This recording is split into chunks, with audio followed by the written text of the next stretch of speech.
Hola, ahora vamos a explicar los dispositivos de seguridad del vehículo. A ver, pensad que los accidentes de tráfico influyen tres factores. Primero, y el más importante de todos, es el factor humano, que somos nosotros, los humanos, los conductores. La mayoría de accidentes, un 70 o un 90%, son por nuestra culpa. Ya lo explicaremos más adelante. El segundo es el factor vía y entorno, la carretera y el tiempo que hace. También lo explicaremos en otro momento. Ahora nos vamos a centrar en el tercer factor, que es el menos influyente en caso de un accidente. Sería de un 4 a un 13% de los accidentes, pero que lógicamente si podemos evitarlos lo vamos a hacer. Y son fáciles de evitar. Se deben especialmente a un mal mantenimiento del vehículo, y esto lógicamente es por nuestra culpa, por no llevar un mantenimiento adecuado. Por eso tenemos que tener en cuenta que para evitar estos accidentes debidos al factor vehículo, siempre, aparte de pasar el vehículo, las revisiones periódicas que tocan en la ITV, también lo vamos a llevar al taller. Cuando indique el manual del fabricante, hay que hacer una serie de revisiones periódicas, hay que seguir el manual. Y aparte, cuando veamos algo extraño, a veces el coche hace un ruido pues, que antes no nos hacía o que no habíamos oído hasta entonces, y no cuesta nada ir un momentito al taller al menos para que lo escuchen y veamos si es algo importante. ¿Qué es en la ITV? ¿Cuál es el fallo que detectan con mayor frecuencia? Pues un problema en los neumáticos y en segundo lugar en los frenos.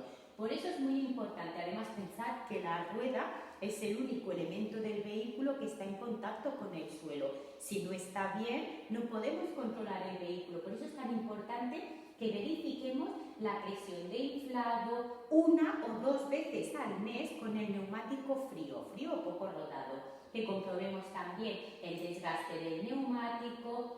Eso es importante, luego lo vamos a ver. Cuando hablamos de seguridad en el vehículo, es importante invertir en seguridad.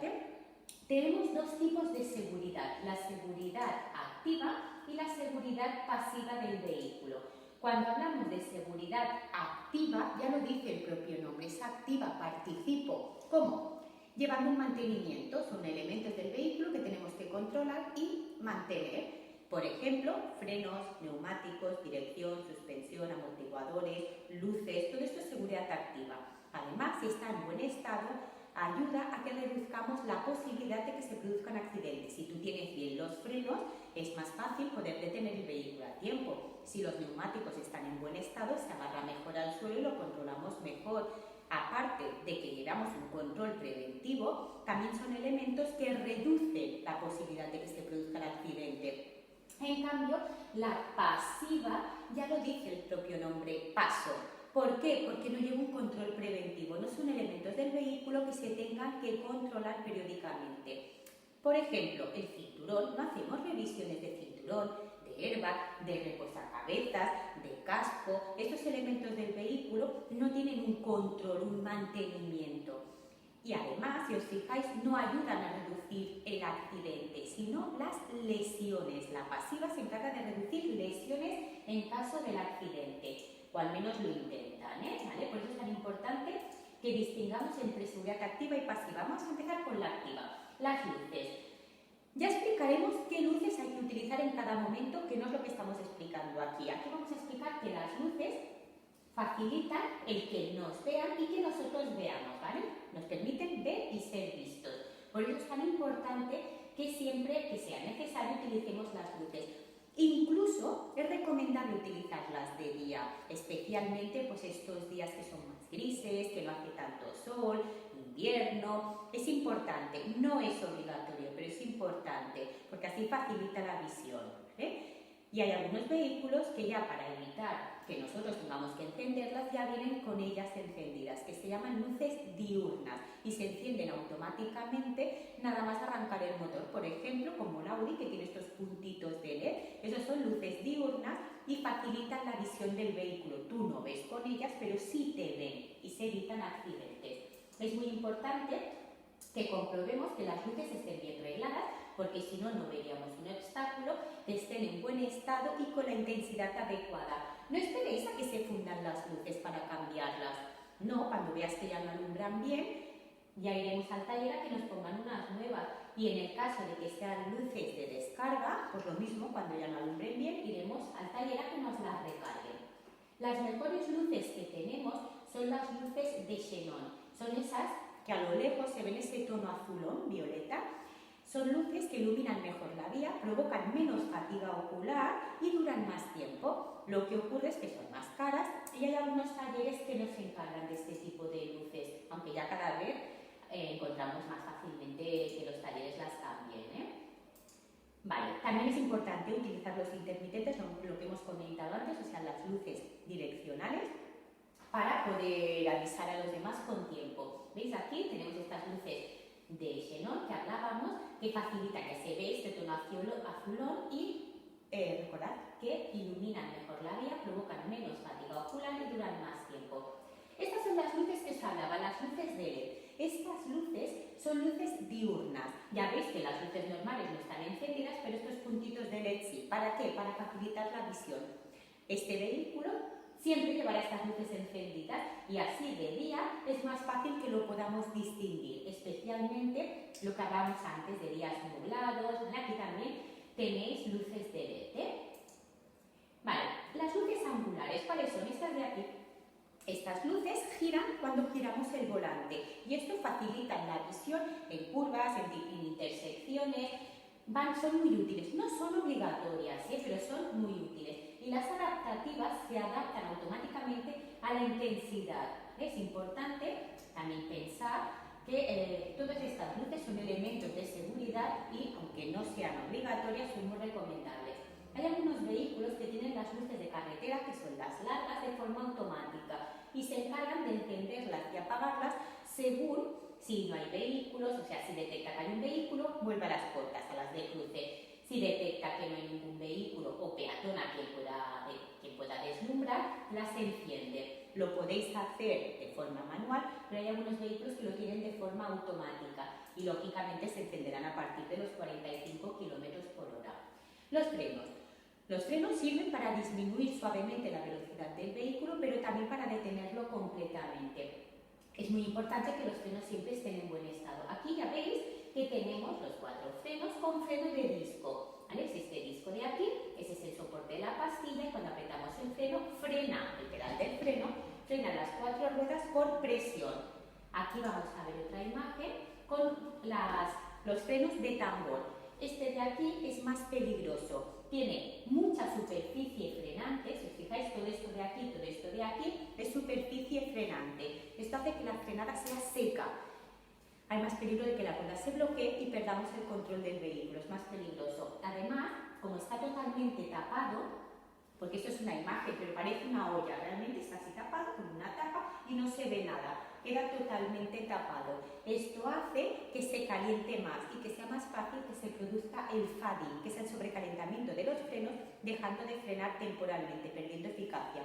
No se rompen, no se estropean, pero sí dejan de frenar hasta que se vuelvan a enfriar. Es muy peligroso. En cambio, este de aquí, que es el freno de disco, es el más seguro. Aquí iría directamente la llanta, solo frena esta parte de aquí, o sea, la frenada es progresiva, no hay tanto riesgo de que la rueda se bloquee. Y aparte, el disco ya veis que queda al aire libre, aquí ya va la llanta, filtra el aire, lo refrigera y es menos posible de que se produzca el fading, ¿vale? El sobrecalentamiento de los frenos. Por eso es mucho más seguro. Siempre debemos intentar utilizar el freno motor. No es bueno siempre freno, siempre que sea posible freno motor. ¿Qué es el freno motor? Dejar de acelerar y bajar de marcha. Si va en quinta, cuarta, tercera. Al ir bajando de marcha, retengo el motor y lo voy frenando sin necesidad de tocar el freno. ¿Qué consigo con esto? Pues ahorrar combustible, frenos y evitar que el freno se recaliente, porque si no lo uso no se calienta y menos riesgo de que se produzca el fading. Por eso el freno motor intentamos hacerlo siempre, pero especialmente en bajadas, en pendientes descendentes y sobre todo si son largas, en pendientes descendentes prolongadas. Cuando uso el freno pedal del freno, recordad que actúa sobre las 4 ruedas. Cuando actúo sobre el freno motor, que es reduciendo de marcha, sobre las ruedas motrices. ¿Cuáles son las ruedas motrices? Las que reciben la fuerza del motor. Si es de tracción, las delanteras. Si es de propulsión, las traseras. Y si es un 4x4, las 4. Y recordad que es importante saber cuáles son las ruedas motrices del vehículo, porque cuando tengamos que poner cadenas, las ponemos siempre en las ruedas motrices del vehículo. sepamos. Vale. El ABS. ¿Qué es el ABS? El ABS, el antibloqueo de la rueda en caso de una frenada brusca. Pensad que si un vehículo tiene ABS, cuando hacemos una frenada de emergencia, una frenada brusca, evitamos que la rueda se bloquee y perdamos el control del vehículo. Por eso es muy importante saber si el vehículo tiene ABS o no, porque la frenada es diferente. Frenada de emergencia. Con ABS apretaremos el pedal del freno hasta que el vehículo esté detenido, no se suelta. Es pregunta de examen. Con ABS apretaremos el freno hasta que esté detenido. Si no tenemos ABS, en una frenada de emergencia, apretaremos fuerte el pedal del freno y cuando notemos una presión en el pedal, hay que levantar el pie y volverlo a apretar, ¿vale? Es diferente. Recordad que es pregunta de examen, vigiladlo. Vale, vamos a hacer, bueno, recordad que hay vehículos que tienen asistentes de la frenada, vehículos pues, que detectan si hay uno cerca, un peatón, otro vehículo, y cuando calcula que hay una distancia a la que podría haber un accidente si no frenas, ya frena él, ¿vale? Hay vehículos que frenan solo cuando detecta que un vehículo está muy próximo o un peatón. Cada vez hay más ayudas, así que tenerlo en cuenta. Ya hemos dicho que todo esto es importante que lo tengáis en cuenta a la hora de comprar un vehículo. Es importante invertir en seguridad, aunque no os confiéis, El hecho de que un vehículo tenga muchos elementos de seguridad no significa que el conductor ya no tenga que poner de su parte o pueda ir más distraído. No, siempre iremos con todos los sentidos en la carretera. No hay que sobrevalorar el vehículo y creer que nosotros ya podemos ir más tranquilos y más relajados. No, eso es una ayuda, un extra, ¿sí? No compensa para que nosotros estemos más distraídos.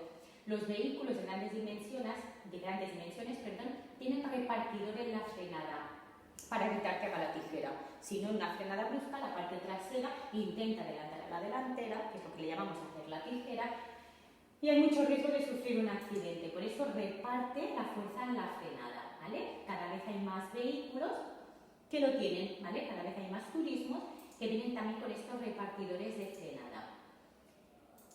Vale, esto ya lo hemos explicado. Muy importante, recordarte que si fallan totalmente los frenos, lo que hay que hacer es intentar hacer freno motor, bajar de marcha, y cuando estemos en la marcha más baja posible, con el freno de mano apretado subimos un poco y bajamos. Nos ayudaremos del freno de mano, el freno de estacionamiento, pero con movimientos muy cortos y rápidos, porque el freno trasero frena las ruedas traseras y en el caso de levantarlo completamente haríamos un trompo, ¿vale? Y no es lo que queremos. Sí que podemos chocar lateralmente, a ver si aquí hay alguna imagen. Lateralmente, bueno, si hay una zona de frenado, lógicamente utilizaremos la zona de frenado. Si no, con estas vallas de aquí, ¿vale? Chocamos.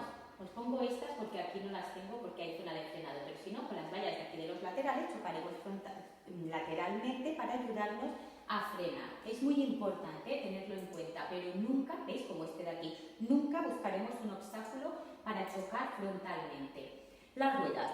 Las ruedas, recordad, es lo único que está en contacto con el suelo, por eso siempre se tiene que llevar en buen estado. Comprobar la presión 1 o 2 veces al mes y con el neumático frío o poco rodado. Aquí tenéis otros tipos de llantas, ¿vale? Y aquí tenéis la rueda en la totalidad, llanta y neumático. El neumático es la goma. Y veis cómo se cambia. Es muy importante que comprobemos el dibujo. Mínimo tiene que hacer 1,6 milímetros, aunque es recomendable que no haga menos de 2. Y las dos son preguntas de examen. Recomendable que no sea menos de 2 milímetros.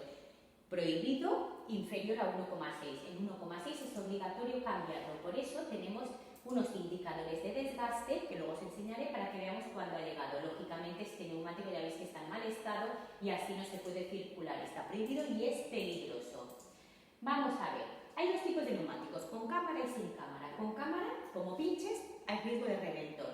Sin cámara, bueno, al pinchar el aire se va perdiendo poco a poco, hay menos riesgo de reventor. Por eso es mucho más seguro un neumático sin cámara de aire que con cámara de aire. Aquí ya veis que nos pone, bueno, pues las características del vehículo, tamaño, ¿vale? El perfil, si es radial, el número, la dimensión de la llanta, tenerlo en cuenta porque a la hora de cambiarlo tiene que tener las mismas características. Esto es muy importante. Esta V es el código de velocidad. Pensad que está totalmente prohibido instalar un neumático con un código de velocidad inferior inferior al establecido por el fabricante. Puede ser igual o superior. No digáis que no, puede ser diferente. Mientras sea superior, nunca inferior. Es pregunta de examen. ¿Se pueden instalar neumáticos con un código de velocidad distinto al que indica el fabricante? Sí, sí es superior. Y aquí, tal vez en la imagen no lo percibís muy bien, pero si no lo podéis mirar en cualquier rueda de la calle, que hay como un cuadradito. Esto es el indicador de desgaste y cuando llega a esta altura hay que sustituirlo. Es muy importante, es que ha llegado a 1,6, ¿vale? Bueno, algunos vehículos de grandes dimensiones pueden hacer este reesculturado de neumático, que es volver a marcar el dibujo. Se hace con frecuencia y siempre y cuando se pueda hacer porque se disponga de suficiente goma, ¿eh? Los turismos no lo harán. Aquí también se ve, aunque no se aprecia exactamente bien, pero tenerlo en cuenta. Vale, presiones diferentes. Cuando es inferior, tocan los lados. Consume más combustible, no toca bien el suelo, más riesgo de derrape, más riesgo de aquaplaning, que es una pérdida de adherencia en caso de lluvia porque no expulsa bien el agua y se desgasta más el vehículo, es muy peligroso. Y cuando hay mucho, toca la parte central, más riesgo de derrape, más riesgo de aquaplaning, además rebota, se fatiga la suspensión y aumenta muchísimo la distancia de frenado, por eso hay que comprobarlo. Los neumáticos, aunque no estuviese desgastado, que no es el caso, hay que cambiarlos cada 5 años porque caducan. Y también es pregunta de examen. Recordad que los neumáticos caducan a los 5 años. Fácil, yo creo que todos sabéis más o menos cómo se cambia una rueda, se aflojan los tornillos, se pone el gato, se sube, cambiamos la rueda, ponemos una nueva, ponemos los tornillos siempre en cruz, bajamos el gato, los apretamos con fuerza en cruz, rodamos un poco, nos detenemos y volvemos a apretarlos. Es importante porque a la hora de hacer juego siempre se afloja un poco y si no podríamos perder la rueda. Vale, otros elementos de seguridad activa sería el control de tracción, ayuda a controlar mejor el vehículo en caso de lluvia, agua. El control de estabilidad hace que el vehículo sea más estable, sobre todo en curvas, y evitemos el vuelco. Control de estabilidad, el antiderrape, el ESP, todo esto pensad que son elementos nuevos que han salido y que son muy útiles, igual que el limitador de velocidad o la velocidad de crucero. Vamos a la seguridad pasiva del vehículo. La seguridad pasiva son los elementos que ya hemos dicho que no tienen un control preventivo y que facilitan, ayudan a que tengamos menos daño en caso de un accidente. El chasis, la carrocería, ya lo veis aquí, hace que haya, en caso de un impacto, las estructuras de autodeformación, hace que la parte delantera se hunda hacia abajo, no hacia adentro, que aplastaría a los ocupantes. Por eso se hacen estas pruebas para comprobar los daños que provocarían los ocupantes del vehículo. Y aunque ahora queden los coches muy destrozados, el habitáculo queda bastante intacto. Todo depende, lógicamente, del tipo de accidente que tengamos, El cinturón sirve para retener el cuerpo de los ocupantes y no salgamos despedidos.